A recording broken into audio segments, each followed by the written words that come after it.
I'm down to dunk. And I'm down to dunk. I'm down to dunk. This is J-Dub, and I'm down to dunk. I'm Shai Gilgeous-Alexander, and I'm down to dunk. This is Lindy Waters, and I'm down to dunk. I'm Mike Muscala, and I'm down to dunk. This is Jay Will, and I'm down to dunk. This is Kenrich Williams, and I'm down to dunk. This is Lou Dort, and I'm down to dunk. We say this is Lou Dort, and I'm down to Dort. This is Lou Dort, and I'm down to Dort. Cracklin Oat Bran? Have you had Cracklin Oat Bran? No, No. Okay. but it's healthy. Are you a big oat brand guy? I'm a big Oat Bran guy. Okay. I think I would switch it with Fruity Pebbles. Okay, eat faster. Don't put as much in the bowl. Do you have a gallon of milk I can also take home? You don't have milk at home? One cinnamon toast. Okay. Crunch. Yeah. Cereal is great. Yeah.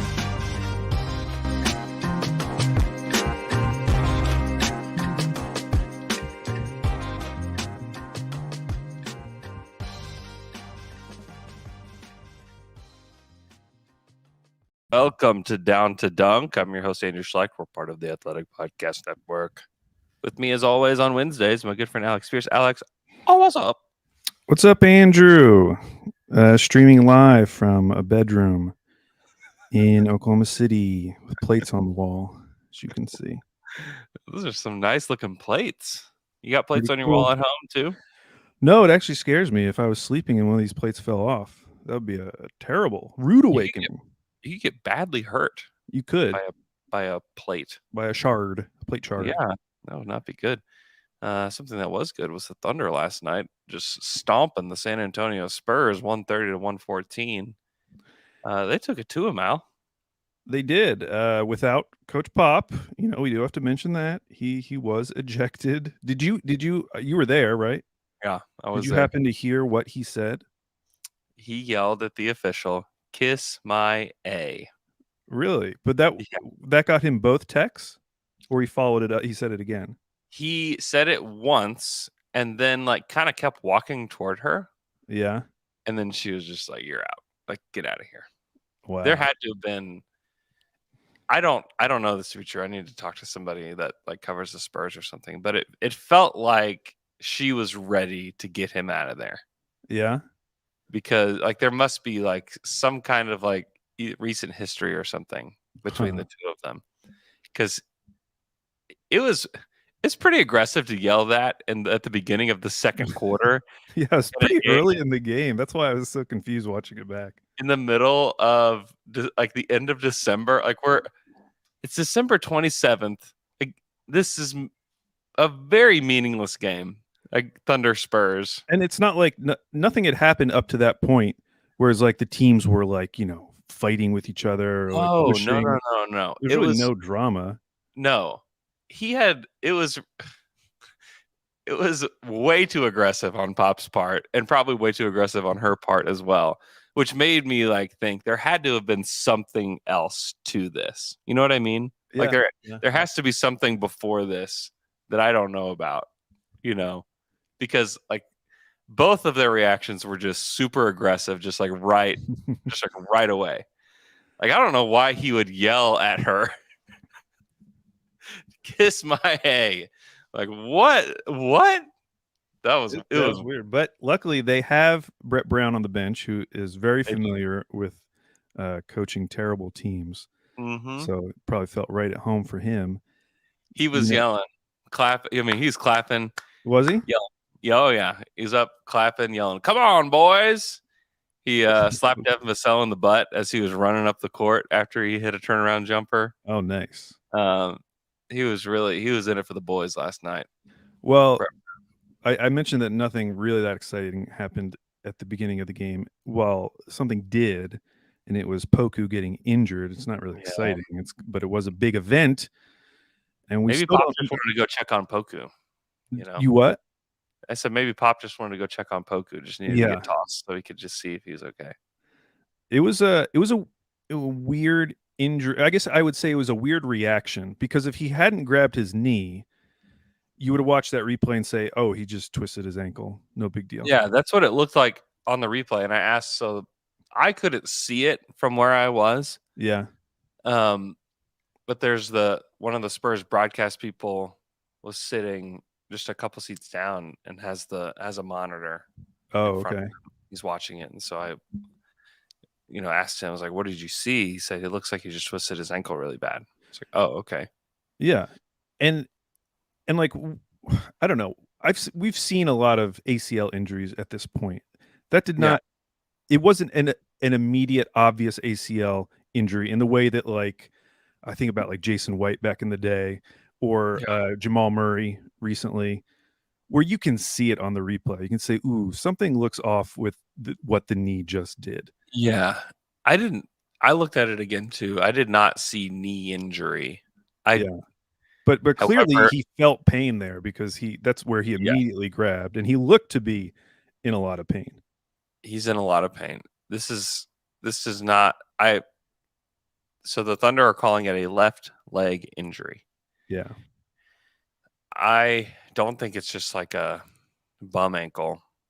I think this is probably something that will keep him up shelved for a little while, which is a huge, huge bummer. He was playing really well up until that point too. Like literally right before the injury was playing awesome because I think he had the 3 and then he had a block and then it was the very next play. Yes, exactly. Yeah, 3 block. He had a pretty aggressive rebound. Like he's been rebounding in a way that's like very un-Poku like, where he's like ripping the ball from people. Good. He had one of those. I'm like, let's go. It's gonna be a big Poku night. And no, he goes down. No. And I would No. we'll learn more at some point today. As you're listening to this, you may already know. Super sucks. It was Poku's first game as a 21-year-old. Wow. And now he, could be shelved for a little while. And I think the hope is, if it is a more significant injury than just an ankle turn, that hopefully it's just not like a structural thing. Like hopefully it's not an ACL or something where we're not going to see him till next Christmas. That would be such a bummer. I'd be so sad. If it ends up being like like what Steph is going through right now, where he's, out however long he's out, that's fine. Like I can handle he's out that. like 2 months or something. Like that sucks, but it's okay. Yeah. As long as like, he can like, because like the thing about Poku is he needs to be able to get stronger, like needs to, in order for him to like continue to make progress in the league. And he absolutely has to have the offseason to get stronger, not to rehab an injury. So like that's where that's where I would kind of freak out a little bit, because like Poku getting set back like a full calendar year of like physical development like could be pretty detrimental to his career. Or it's just his leg and he gets super ripped up top because his legs are pretty big. And maybe if he just focuses on chest and arms, he'll come back and finally be like proportional all the way, head to toe. Are you saying this is what he's needed all along? I don't know. He's just when I went to that game against the Pelicans, it just stood out to me again. Like he really does have like big legs for a guy who looks so skinny. Very hairy as well. Yeah, he does have hairy legs. Very, very hairy legs. But hopefully I remember that being that was kind of like a mark of maturity, or maybe not maturity, but like development in middle school and high school. Man, if you're a guy with like hairy arms and legs, like you're doing pretty good. Poku is doing pretty good. He's doing pretty good. He's 21. The Thunder are doing pretty good too. But what I wanted to bring up though is okay. Let's just for the sake of discussion, let's assume it's like a prolonged injury. Okay. Unlike past years, they don't have like the Isaiah Roby, Moses Brown, Diakite. Like they don't have these kind of end of the bench centers that they typically would play in the second half of the year. But they do have some options. Now, last night, it was playing Bazemore. I think Baze played like 22 minutes. Bazemore, yeah. They played Kent Bazemore. And they played Muscala more minutes than normal. Mm-hmm. But, we've seen them play Omarui as a center previously. We saw them go to a completely small ball lineup, a lineup that I double-checked had not played yet this year, and it was the lineup that stretched out the lead at the beginning of the fourth quarter. That was such a cool lineup. Wiggins, Kenrich, and Trey Mann. Yeah. Yeah, that was a cool lineup. And they could get away with it because I think Zach Collins was the center for the Spurs at that point. And so maybe they'll go back to that more because they only played that 5 minutes and they kind of extended the lead, and then the game was kind of over at that point. Yeah. So maybe they do some of that. I think that lineup had a 122 net rating plus 122. They crushed. It was the game. I mean, it was a 2-point game. Yeah. And they stretched it to 11 within like 2 minutes. And it was like, okay, now the game is over. And it was so cool that it was that lineup because we've seen the non-Shai lineups struggle generally this season. Yeah. And so for once, they found a combination that kind of worked, and it's a really fun lineup. So I hope they go back to it because those were the first minutes of the season for that lineup, which is kind of wild because it's not like they've dealt with a ton of injuries. Like most of these guys have been available for the majority of the season. They just haven't gotten around to it. I think they're going to have every combination of players possible by the end. Well, and so the other option, who was not dressed for this game because he was playing with the G League, would be the other Jalen Williams, J. Will. Yeah. Will we finally get to see some extended NBA minutes for him if Poku is out and trying to fill in those center minutes? I would rather do that than play Bazley. Bazley was so bad last night, man. Yes, he was. He's a -8 in this game. In how many did they win by? Like 16. He was a 16. -8 in a 16-point win. And he had some -8. I mean, he was so bad, dude. He had some classic beige drives, and he got bailed out like multiple times with foul call. And then he went and shot 2 of 6 from the line. Dude, he dribbles 3 times, and I look over James Jackson, who's filling in for Joe Masato this week. I turn over to him and I just go, Bazley time. You just you just know what's going to happen every time. You're like, and the outcome is not going to be good. Like, this is not going to work. You know what's so weird? I think this only happened once, but there's only like 2 or 3 players on this team who would do this, which is, along the baseline, but in the mid-range, you get the ball and guys just like the rest of the guys aren't moving. And so instead of yelling at someone to move or something, the player just decides to face up and try to do like a mid-range shot. It's basically Shai, Baze, and then Dort will sometimes do that. Yeah. The rest of the guys on this team just would never even attempt that shot, really. Just move the ball. Unless it was like an absolute last resort. And in this case, I do not believe it was a last resort. No. Yeah, I would be interested in seeing more J. Will. Did you see that line he put up in the G League? Yeah, I did. Tweeted it. Do you remember it off the top of your head? No, I don't. Okay, but it was something crazy. I can find it real quick. It was sick. It really was. I will find it real quick. I'm already here. Here, and I'm going to box scores. 14-12. Okay, 21, 14, 12. 3 steals. I added that. 3 steals. 7 for 11 against the Sioux Falls. Whoever's Skyforce. Yeah. But yeah, I would like to see more J. Will. Especially he's the kind of and honestly, the Bazley experiment is over. Like I'll call it. I don't know if it is, but it'd be nice if that were true. It's totally true. He just played 22 minutes. He had out of necessity, and they didn't play him down the stretch. They're like, no, we just rather play without a big with the way that you're playing. Yeah. I mean, they did. Yeah. That's why they won the game.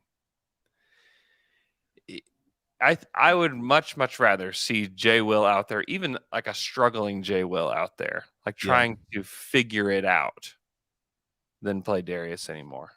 Well, especially because I thought last night was a prime example of just like how many good decision makers there are on this team.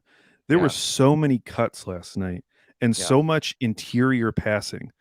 Yeah. There was a play that it ended in a block, like Sohan blocked Mike Muscala, but Dort drove in, did a really nice interior pass to J-Dub, who did a really nice pass to Giddey. This is all within like the 3-point line, most of it like super close to the paint. And then Mhm. Giddey did a really nice drop-off pass to Muscala, who then got blocked.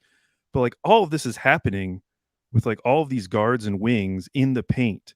And I just Yeah. thought it was such a cool play, even though it ended up getting blocked. And there's so many guys like that. And I do think J. Will is one of those guys, clearly. I mean, Yeah. 12 assists in the G League against the Skyforce. Yeah. Yeah, they trust him as a passer. And like Yeah. if you ask any of the other guys on the team about him, they'll talk about his passing. So yeah, I think they ought to give him a chance. I think that you pick him that high in the second round. Like, why not? Especially this year. Minutes have opened up, Yeah, especially this year where there just aren't a lot of options. And as good as Mike Muscala is, and he is very good, he finished the game with 19 points, but he had 17 points in like much fewer minutes. Like early in the third quarter, he had 17. I asked him Yeah. after the game, I was like, do you know what your career high is? He was like, yes, 24. Oh, really? Okay, yeah. I said, okay, good. I said, do you start to think about like a career high whenever you have 17 in the third quarter? Like, does that something that crosses your mind? And he just like kind of starts giggling. And he's like, yeah. He's like, I do. I started thinking about it. And then I told this on Thunder After Dark last night too, but he said that before the game, Chet and Jeremiah were talking and they were saying they were making a bet of who would score more points in this game, Muscala or Shai. And they were just joking around. And they bet $1 million that it was going to be Shai. Who was on the other end of that bet? I can't. He didn't say if it was Jeremiah or Chet that bet. It was those two betting against each other. Why? Who? They were Who just did this? They were just joking around. It better have been a joke, Andrew. That terrifies me. I know. Anyways, he said it was a joke, but he said that he came back to the bench at one point and like Chet was kind of like staring at him like, oh my gosh, That like, would you're doing it. You're honestly doing it right now. For as much as we talk about how many good decision makers are on this team, if someone really bet $1 million that Muscala was going to score more, I would worry about that player's decision making. But what I was going to say is that like as good as Muscala is, he's not going to ever play like 30 minutes a night on this team. 21 felt like a lot last night. Yeah. I think he's one of the older guys on the team that kind of have to preserve his minutes. So yeah, I would say play J. Will. Like call J. Will up, play him. If he's putting up that kind of triple double in the G League, you're ready for the big league. Like don't keep him down there. Especially because like if he's not going to get minutes now, when is he realistically going to get minutes? Because once Chet is back, and if JRE's healthy and Poku eventually comes back, those minutes are going to be even harder to find. So it feels like this is the sweet spot for J. Will to finally get some extended run. Yeah, because Jeremiah is going to be out for weeks still. Really? Okay, I was just about to ask that. What Yeah. the update on him was. Yeah. He was at Mark was asked pregame about that. He said he's still weeks and not days away from being back. So with Jeremiah out for a while, Poku likely out for a while. We don't know that for sure yet. Who are you starting, I guess, first of all? Well, I was kind of wondering that because I've kind of been like trained to believe that they're just going to plug Baisley back in because they've done that. They've resisted starting Muscala. Like I don't know if Muscala has any starts this year. He has one. He has one. Just as many as Darius. Oh, really? Oh, Darius has only started one game this year? Yeah. Oh, okay. So they don't really have a default then. Well, in that case, that makes me feel like there's a chance they won't start Baisley. Muscala would be interesting just to help our starters have a nice first quarter. Yeah. Start turning the tide on those on-off numbers. Start making the first quarter net rating look a little better. Yeah. But yeah, why not J Will? Just start J Will, and if you can put like maybe one more shooter than you normally would. Did you think it was interesting that Lou Dort only played 22 minutes last night? Yeah, he was under the weather as well. Oh, he was. Okay. Game. Yeah. Okay, so not that interesting. And the other guys had it going. Yeah. So he said it made it. He's like, it's a pretty easy decision down the stretch just to not play him because he wasn't feeling well. Yeah. So, yeah. It's good to have that context because I thought the same thing, and I was asking Mark after the game. I was like, "Did you what was the?" Yeah, because it wasn't like foul trouble or something. So yeah, I said it was just a byproduct of the other guys playing well, or what was going on. He said he wasn't feeling well, so I was like, "Oh, okay, thank you." Yeah, I don't know what they're gonna do, to be honest. And their next game is against Charlotte. Yeah, who, I mean, they have some bigs, but they're not that imposing either. So they could get away with something if they really wanted to. You can get away with whatever you want against this one. Get away with whatever you want. It's garbage. You could play. You just start Kenrich at center. Yeah, because I mean, it's Mason Plumlee, who's been starting for them. Mark Williams is finally getting some minutes. That's so bizarre. Mark Williams, their lottery pick, is finally getting minutes on a team that is 9-26. What a disastrous franchise. Disaster. The mistakes they've made in drafting. Dude. I mean, just this last game. Okay, so they lost to the Warriors. 110, which is pretty bad in itself. To lose to the Warriors. It could have been a winnable game, but even more than that, Bryce McGowan's, James Bouknight, Kai Jones, DNPs in that game. And they're still Gordon Hayward played 5 games. He's played 5 games. Gordon Hayward played 37 minutes last night. Oh my gosh. He led the team in minutes.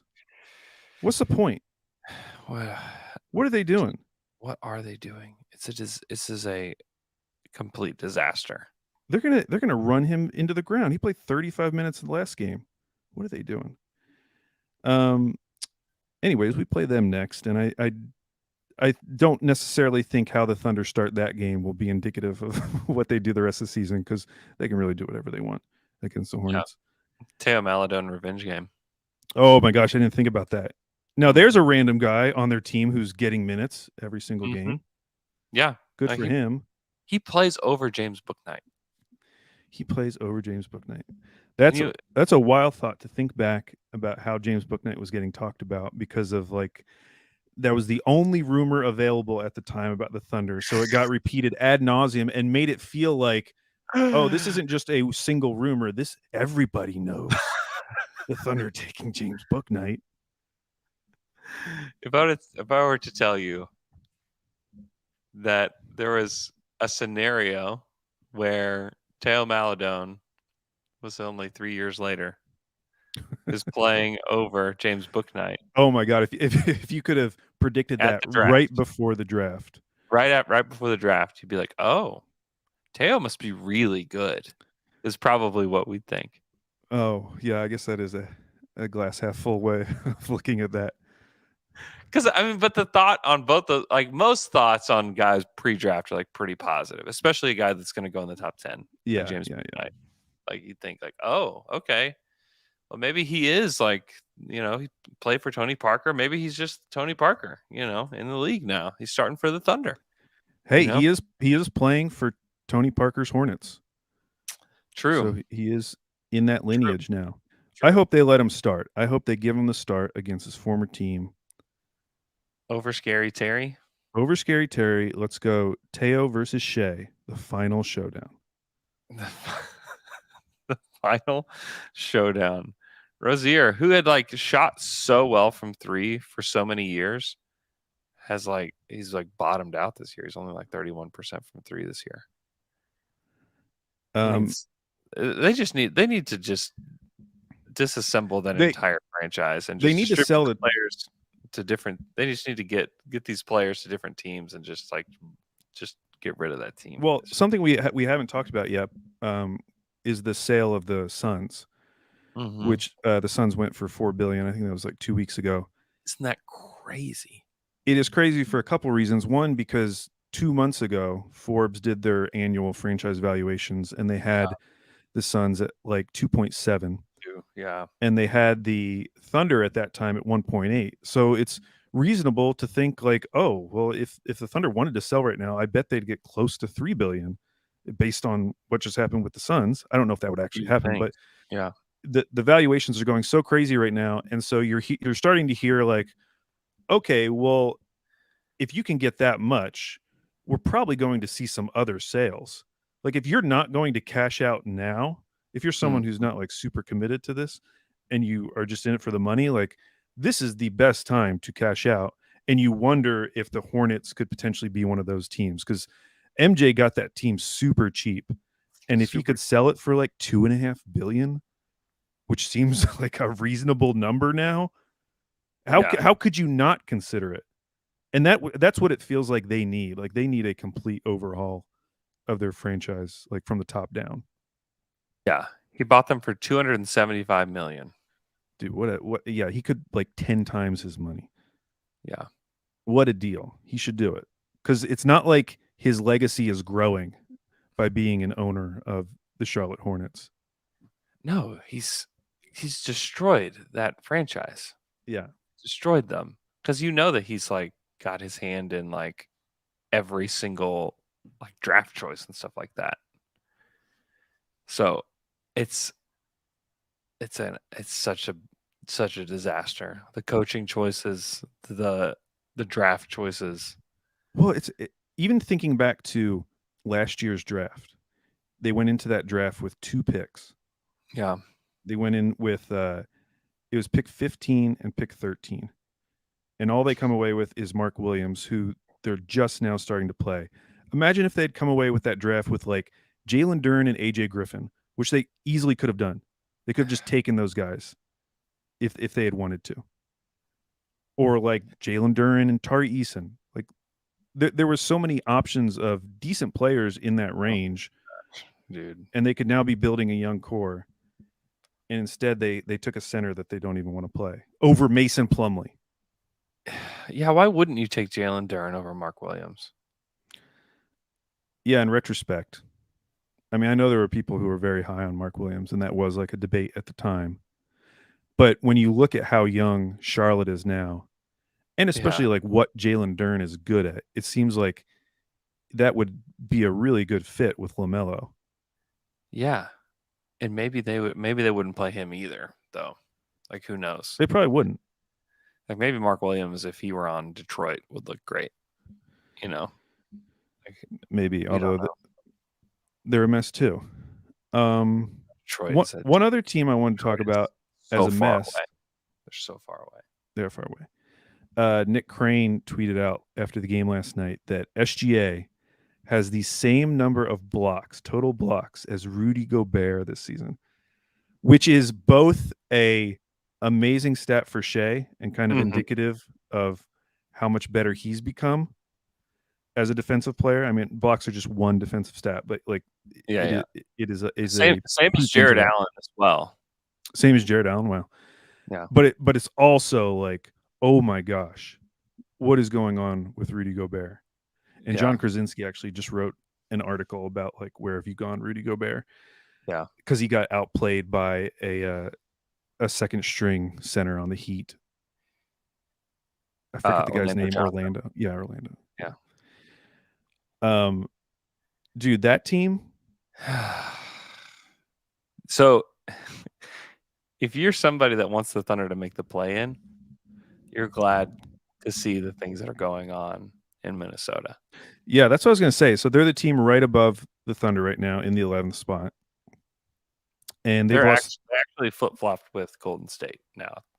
Yeah, oh yeah, you're in the 11th spot. I'm sorry. Yeah, you're right. Keep going. And they've lost 3 in a row, Yeah, and their upcoming schedule is not easy.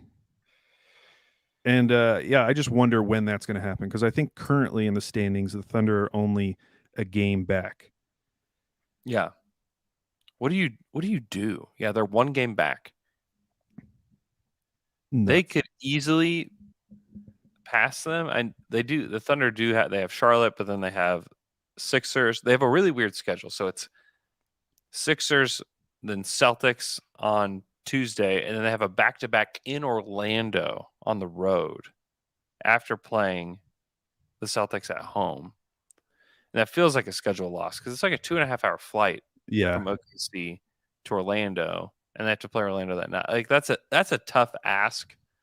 Like that's a very winnable game in Orlando because they're the Magic, but it's almost like a schedule loss. So yeah. things could be looking really good after tomorrow night, but then like they could lose 3 in a row pretty easily. Yeah, and And- January in particular is just kind of a tough month. I mean, which makes sense because they're coming off what, a 7-game homestand. So Yeah.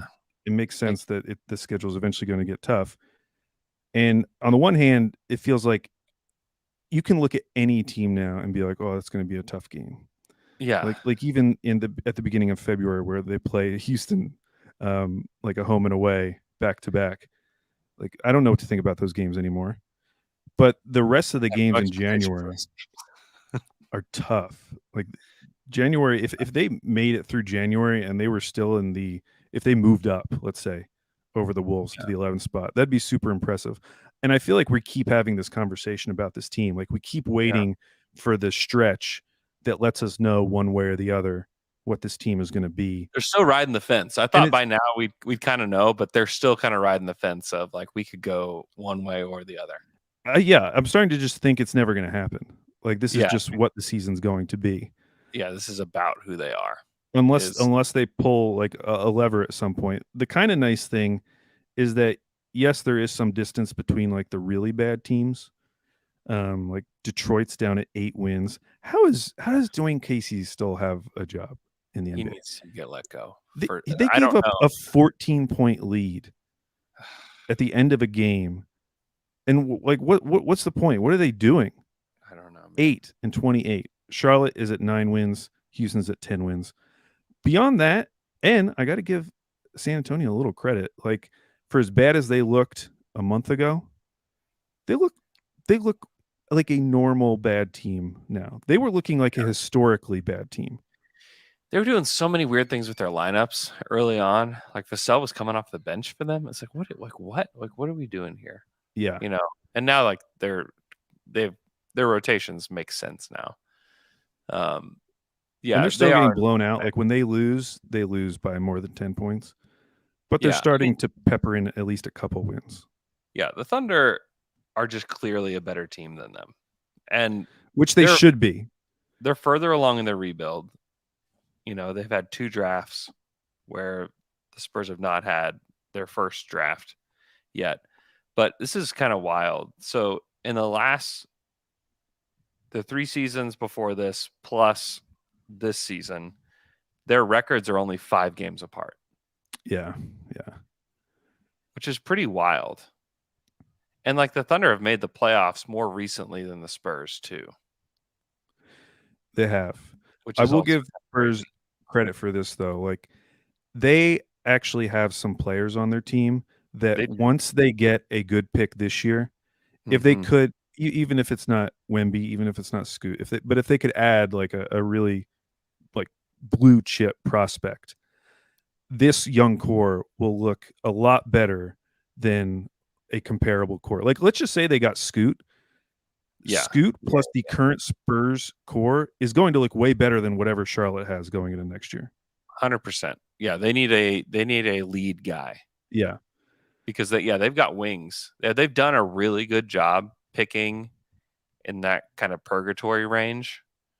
Yeah, they have. You just usually don't get guys, you know. And Devin Vassell, where they got him, was a really nice pick. He's a really good player. Keldon Johnson late in the first round. That's a fantastic pick. They've done a solid job of picking guys, and now they just need they need a star, and they're a long ways away. Yeah. What did you think about Jeremy? Jeremy, I like him. He's really fun. He's a really fun player. I mean, he can handle, he can pass. He just can't shoot at all. Like he just scores around the basket only. He shot a 3 last night. It looked pretty putrid. It did, and not just because it missed. Like I know nothing about like shooting techniques or anything, but that stuck out to me when I saw him shoot that 3. Yeah, I don't know, but they had him playing point a lot of the time that he was in the game. Like he was organizing the offense quite a bit. So I believe in him as a player. They've got shooting around like Keldon and Devin Vassell. Like those guys can really shoot it. And so as long as you don't have multiple guys that can't shoot around him, then I think like he's definitely a building block piece with those other 2 guys. And then you add, like, if they're ever to add a top 2 pick to this, you're feeling pretty good. Yeah. Do you think there's any chance that Sohan could be a small ball 5? Yeah. I mean, he's super strong and really smart. I think, in not like full time, but like none of the guys that play small ball 5 play there full time. Like PJ Tucker and Draymond and those guys don't play full time 5. They'll do it to close games or in like a really big game they'll do it, but for the most part they play next to like a more traditional big. And so I feel like you kind of have to do that. And maybe they hang on to Pirtle. Like everybody wants to talk about trading Pirtle. I think there's a chance that they extend him and just keep him.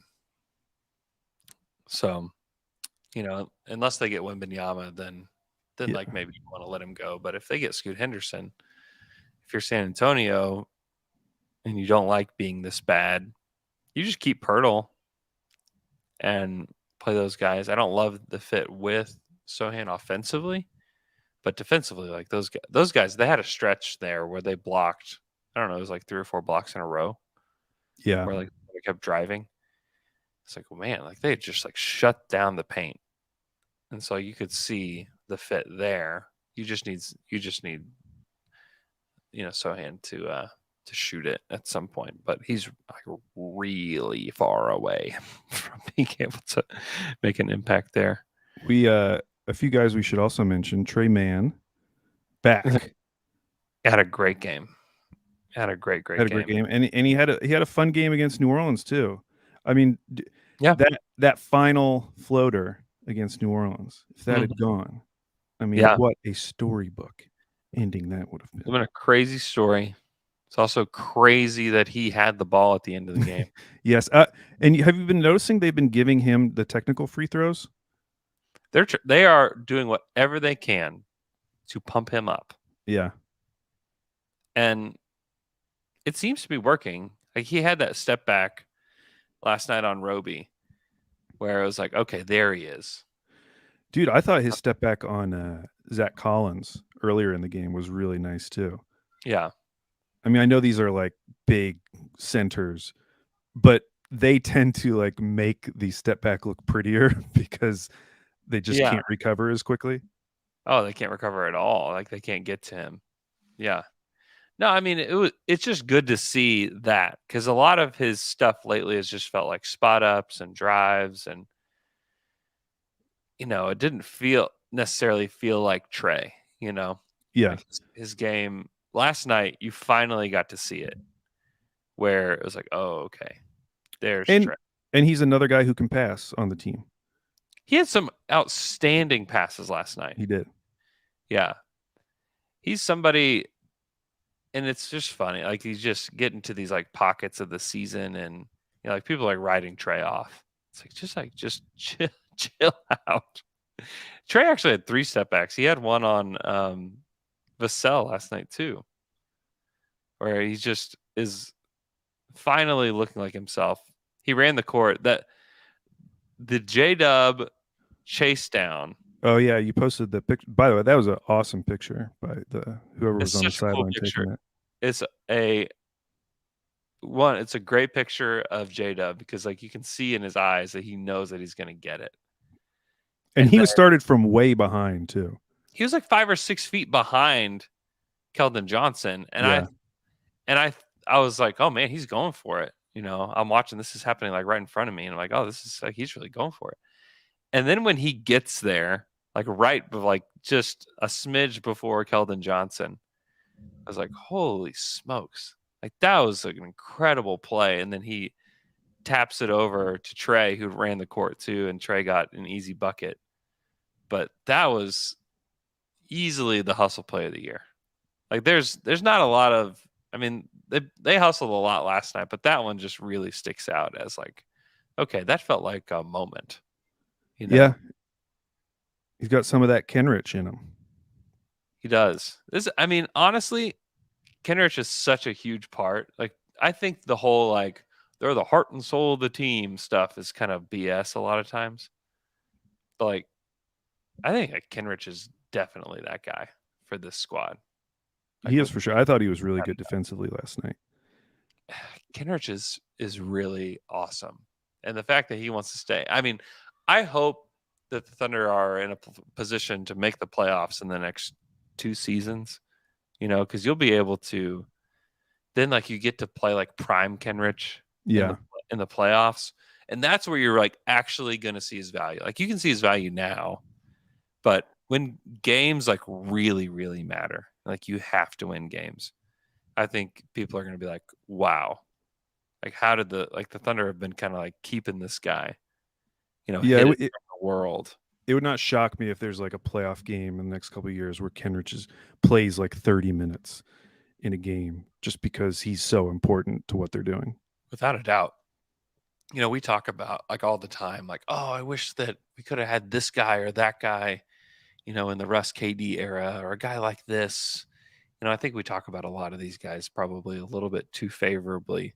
I think we probably even said it about Lindy and Isaiah Joe and all these guys. And like, those guys are like, it's fine. Like they've played well.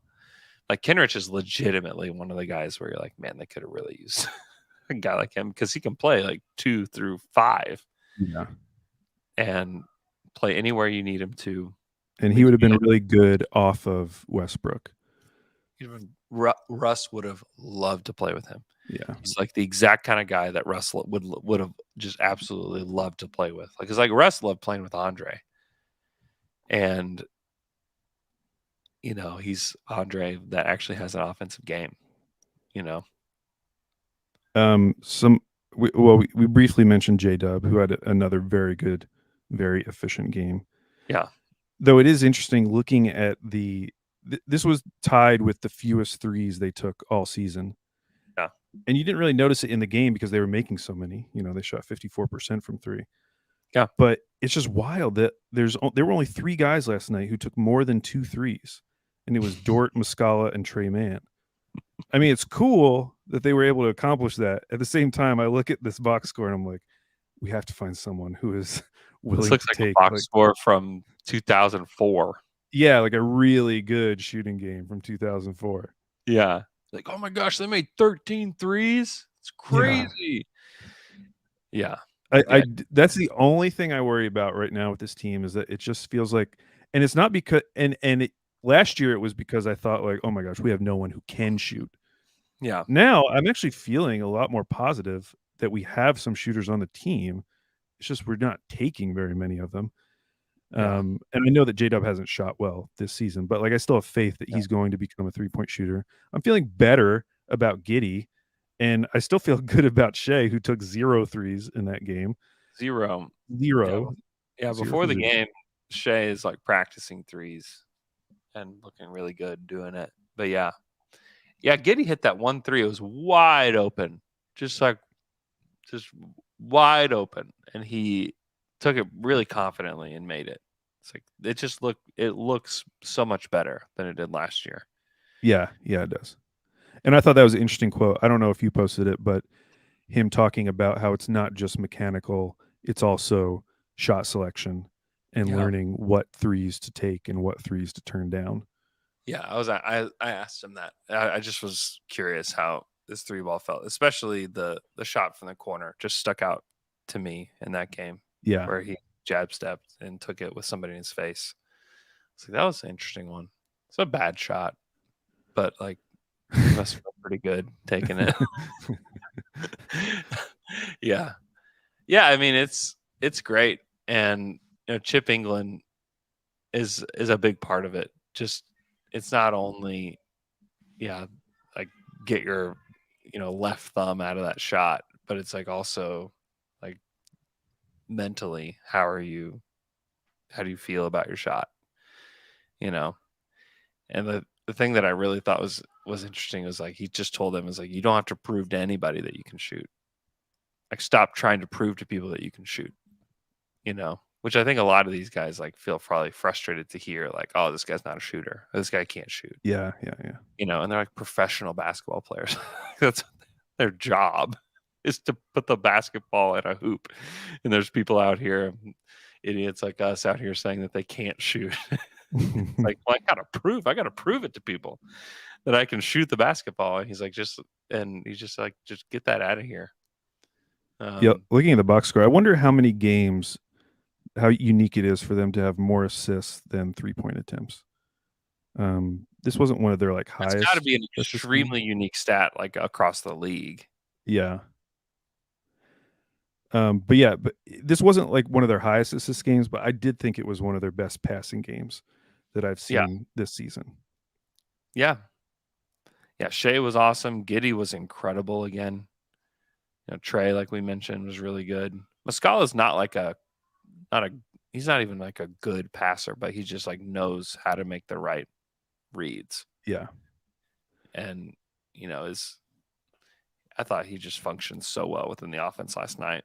You could just feel the difference between him and Darius, when either one of those guys are out there. Like everything felt so easy when Mike was out there. One, he's spacing the court, he's making the right passes, and the ball's not stopping. And that's what they want. Like that's the way they want to play, and that's the way that Jay Will plays as well. So, and when their like offense is really clicking, where it's like drive and kick, drive and interior pass, like it can look really good. Yeah. Same with the Spurs. Like they had some moments last night where they were passing the ball really well. And for two super young teams, I think that's really impressive because we know that there are teams around the league who are also young, who look just disgusting most nights on offense. And to be fair, like OKC's offense has been really bad the last couple of years. Yeah. But they've been laying this groundwork, and I do feel like it's starting to pay off because they have the guys on the roster, which is something we've been talking about. Yeah. Have we talked about, Andrew, yet James Harden and the rumor? No, I wanted to bring that up specifically with you because I think that there's a lot of meat on this bone here, Al. Yeah, I mean, so if you don't know, on Christmas Day, I don't know how you wouldn't know, but on Christmas Day, Woj made us all very aware of this. Yeah, Woj, in what in retrospect felt very random, perhaps not random timing, right before their game, comes out with this report that this summer, when James Harden has a player option, there's a potential that he would want to opt out and explore a return to the Houston Rockets, who will have a lot of cap space. And I think they could offer him something like $45 million if they really wanted to, which perhaps they do. And, I think the initial obvious reaction from people was, oh, this is just a leverage play. Because if you look at this summer, like what other team could he possibly use as leverage? There aren't very many teams with cap space. And even the ones that do have some cap space, are they really going to be believable? Like, I think the Spurs might have cap space. Like, is anyone really going to believe that James Harden might go to the Spurs? Right. And so the Houston Rockets as just this leverage play seems kind of obvious and kind of perfect for him because of all the history with Houston, and maybe he would want to go back. It seems, though, because then we had the subsequent reporting from Jake Fisher that this is real, and he actually loved being in Houston and loved being the man in Houston, and maybe wouldn't mind going back there. And if they're not really in a position to win, who really cares? Because there's a lot of other great benefits of going back to Houston. Yeah, I haven't heard that on Christmas Day. I'm in like text groups with like a bunch of people from around the NBA, and like people are saying like, yeah, this is like a widely known thing, which is super interesting in and of itself. And honestly, if James Harden did it, like, credit to him, because sometimes you just gotta be honest about what you enjoy, be honest about what you like, and just go do it. Just go do it. Who cares? Like, what are the realistic chances of him getting a ring at this point? It's going to be really tough. He's going to have to engineer some crazy trade again if he's going to leave Philly. And if we don't think Philly can win a ring, he's going to have to engineer some crazy trade to another team that is like loaded up with stars. Could he try to do that again? Yeah. But he might be thinking, you know what? A pay cut. Or take a pay cut. Yeah. He might be thinking, man, I loved it in Houston. It was great. I was the man. If I went back, they would still love me, even if I didn't win. And I could retire a Rocket. I'd probably get a statue. Like, it's not an awful plan for James Harden. Everyone's always going to think of him as a known loser, you know, when it comes to the playoffs and stuff. Like, I don't think there's anything he can do at this point beyond winning a ring, which is super hard to do, that's going to change people's perception. So I kind of respect it if that's what he really does end up doing. Yeah. Now, the Thunder relevant part is that I was going to say, that's all great. We have the Houston Rockets pick next year. Why would you want to do this if you're Houston? Why would you? Because they don't have a plan, and I don't think they've had a plan. And I don't believe that they have a plan other than just be bad, collect young talent, and then we'll figure it out at some point. What I think is interesting is, okay, let's say they use all their cap space, because they probably would have to use all of their cap space to bring Harden back. Yeah. Do they then make a trade where they're trading some of these young players to actually try to be competitive? Like, I don't think they would trade Jalen Green, but I could definitely see them trading Şengün if they needed to. Like, I mean, I think about the guys who have value on that team. It would have to be like Jabari or Şengün. They obviously would want to keep some of the, like, you know, Garrison Matthews, some of these guys who could potentially be role players on a competitive team. Tari Eason, Jayshawn Tate, they would keep him. Yeah. They could keep Eric Gordon. Right?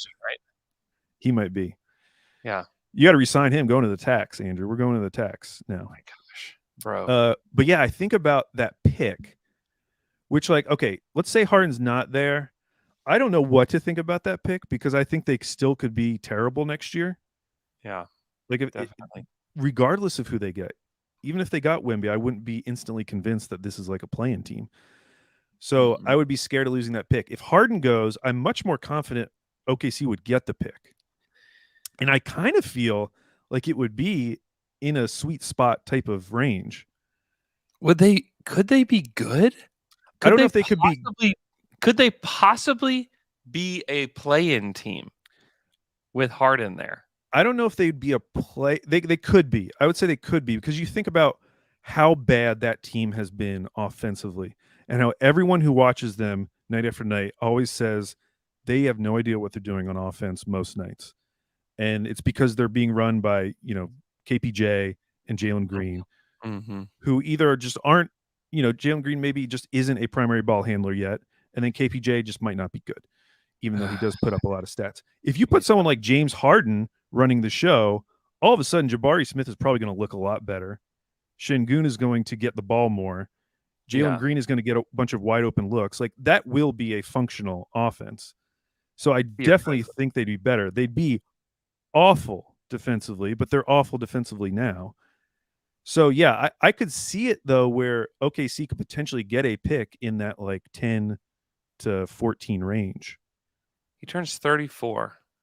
He turns 34, and they're going to give him, let's give him max. How many years can we give him?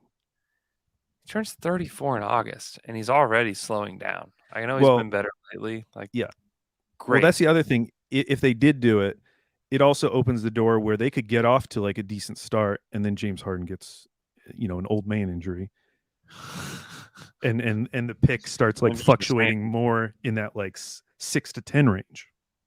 Yeah, honestly, if you're a Thunder fan, you're rooting for this to happen.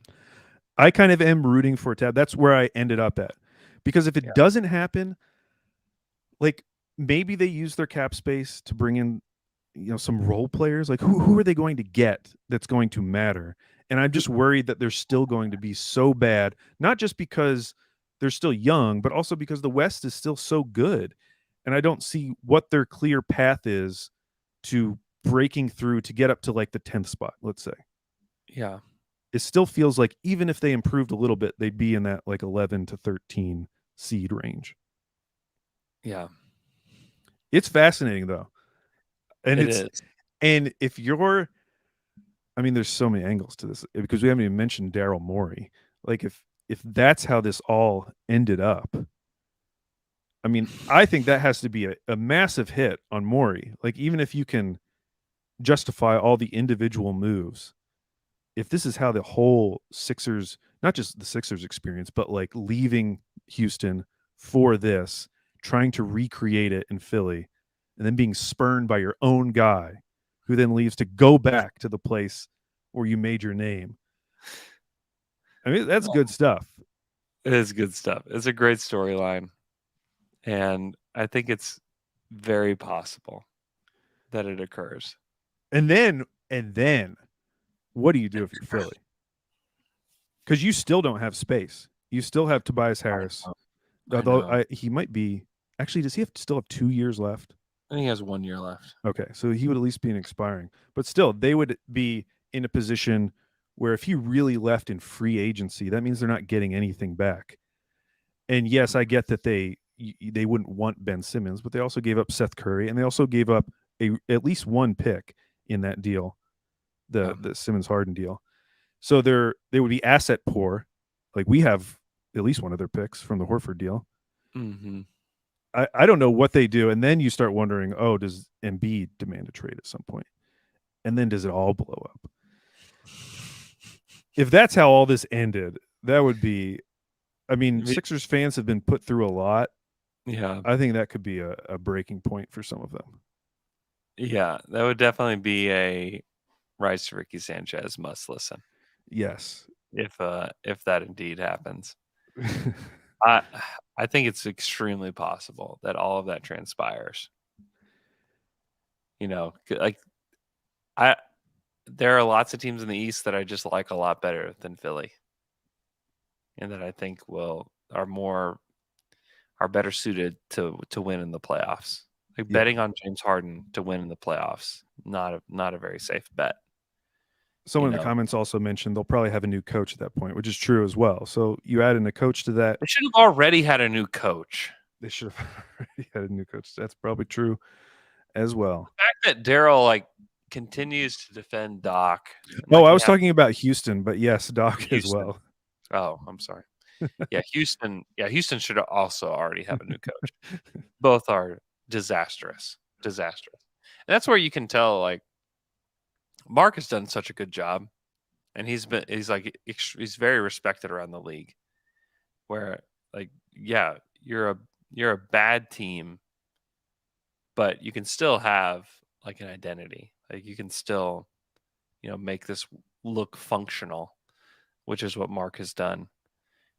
When you have, but then like you have Dwayne Casey in Detroit, like we've mentioned. Like it's unbelievable. They have the worst record in the league right now, and I know Cade's out, but this is their fourth year of being a 21 I was gonna team. say, but you could say, well, the Thunder have Chet out, Yeah. And I don't know, man. I guess all these teams, and we'd probably be saying the same thing too if we were fans of those teams. We'd say, yeah, we do want a new coach, but at the same time, why would you make that change now? Like, who cares? Like, if at this point in the season, you're just gunning for that top pick. So if keeping that coach around makes that an easier path, rather than bringing in someone who, like, oh my gosh, he's actually inspiring the guys and they're all of a sudden playing really well. Like, yeah, true. So maybe they just all wait till this summer and make a change then. Yeah. But yeah, that recent Detroit loss, I was reading James Edwards' piece about that. The way he described it just felt like for a team that hasn't won a lot, even that game felt like a more significant gut punch than normal. Yeah. They've lost 6 in a row. They're 1-9 in their last 10. I mean, it's not good. And for a team that's that far along in their rebuild, like you just want to see like a glimmer of hope. Like just give me a glimpse of this team like being functional. You know.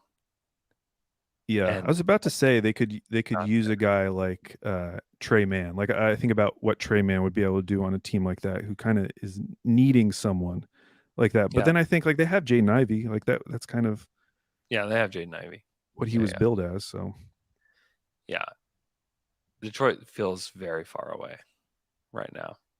And if they got Wemby and you get Cade back, Wemby and Cade, like okay, like yeah, there's so many teams where if you get Wemby or Scoot, none of this matters. Nothing matters. Who cares? Yeah, Charlotte got the first pick, and they got well. LaMelo, they're the one team where I'm like, it might. I know, still but matter. still, like you would feel so much better about them instantly if they just got Wembanyama to pair with LaMelo. Then you're like, okay, like that could be like a 1-2 punch. Yeah, you know, yeah, that you can be saved by the draft, or if like Detroit or Charlotte fell to like 4th in the draft.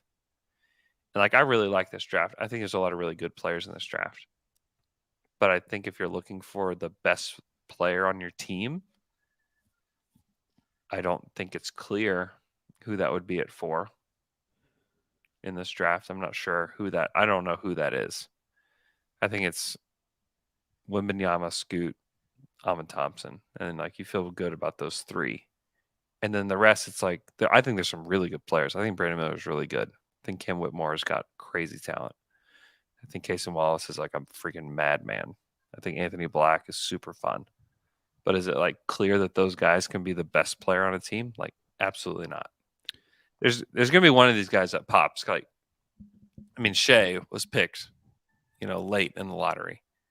Like, no one knew that he would be this. So somebody is going to pop in this range that you just don't know. But I'd be so scared if I'm picking 5 or 6 and you're like, gosh, we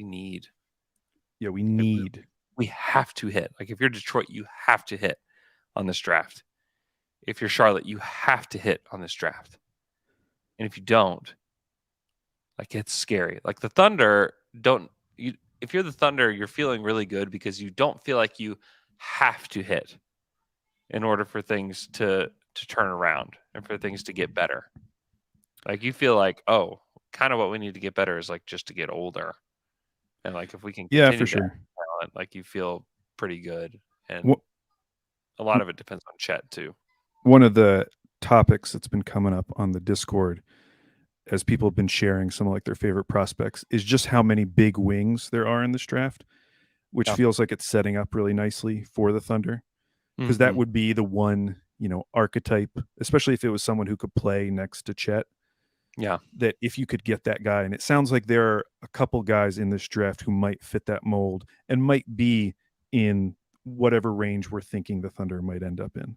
Kind of like that back of the mid lottery. Mm-hmm. Yeah, there's guys there.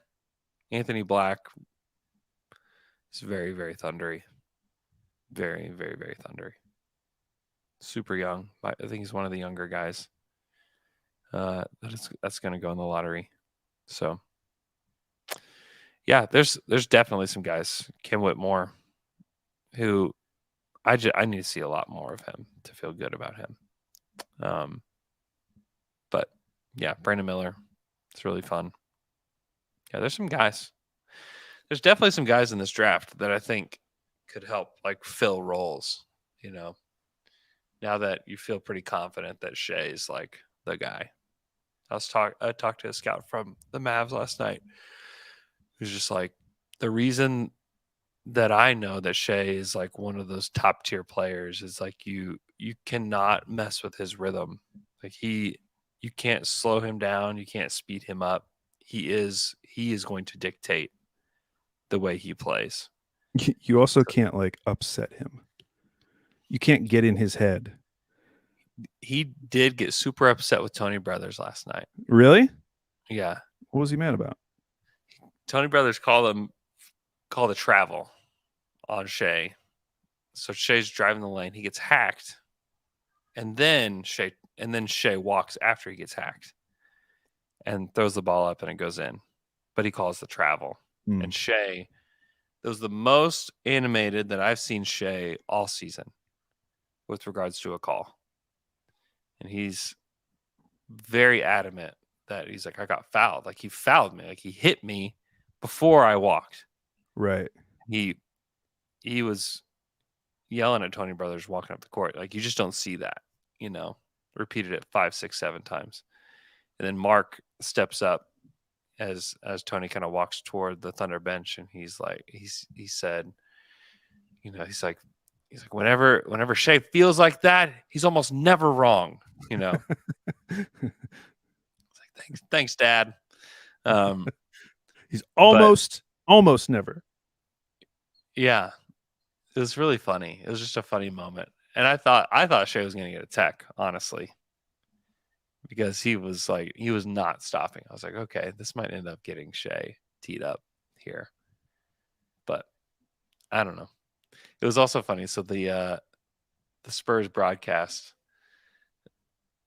there's like the guy that they throw to, like, 3 or 4 times a game, where it's like he's there.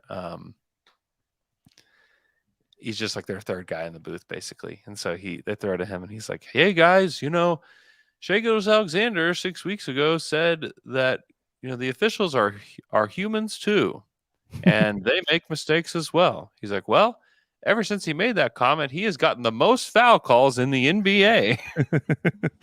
Like, that was a great spot. That was really good. It's a good stat. Yeah. Hey, Yeah. it makes sense. Yeah, it makes total sense. You go the opposite way. You go the opposite of Luka, who I don't think you want to go the opposite of Luka with what he did last night. Yeah, that was a crazy line. Crazy line. It doesn't even make sense. I can't remember who tweeted it. Someone's like, that's not a basketball line. That's a locker combination. Dude, and the Knicks, man, they were so close. Because I said on Slam and Jam, over the next 11 games, I was looking at it, and it was looking like 7-4. And if they just won that game, they would have been on track, because they have like 2 games against the Rockets and a game against the Spurs, and then the Suns. So they would have been on track for 7-4, and then they blow it in just like the most excruciating way possible. They did everything they were supposed to do until that last couple of minutes. And so now the Knicks are almost back to 500, Andrew. I'm missing everything you're saying because I got my 4-year-old in here. What's he doing? What's up with him? He's needing some food. Oh, he's needing some food. You I'm didn't here get him so any well. food for Christmas, Andrew? No food for Christmas for you, child. Wow. No, he's hungry. My mom used to put a bell pepper in my stocking. Really? Yeah. Wow. Not as like a troll. I really liked bell peppers. What specific color?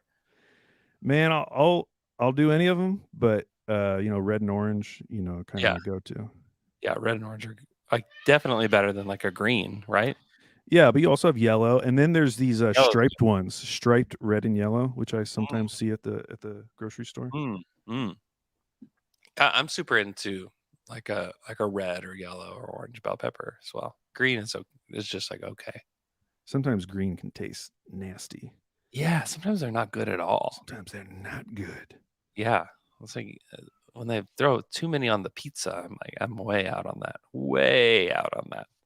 We should tell people this Friday, Slam and Jam is back with Josh Robbins, and the Wizards are 3-1 in their last 4 games. Unbelievable, huh? They've beaten the Suns on the road, the Kings on the road, and then they beat the Sixers last night. Yeah, that was a wild one. Wild. Maybe. Thank you to the wheel. Shout out to the wheel. If they, because they still have one more game. They play. Actually, this is a tough game, but it is at home. But it's a back-to-back against the Suns. If they win that, because that'll be the they final win- game before Friday. Dude, if they We're win gonna be that, feeling pretty good as Zards fans. yeah, feeling insanely good as a Wizards fan.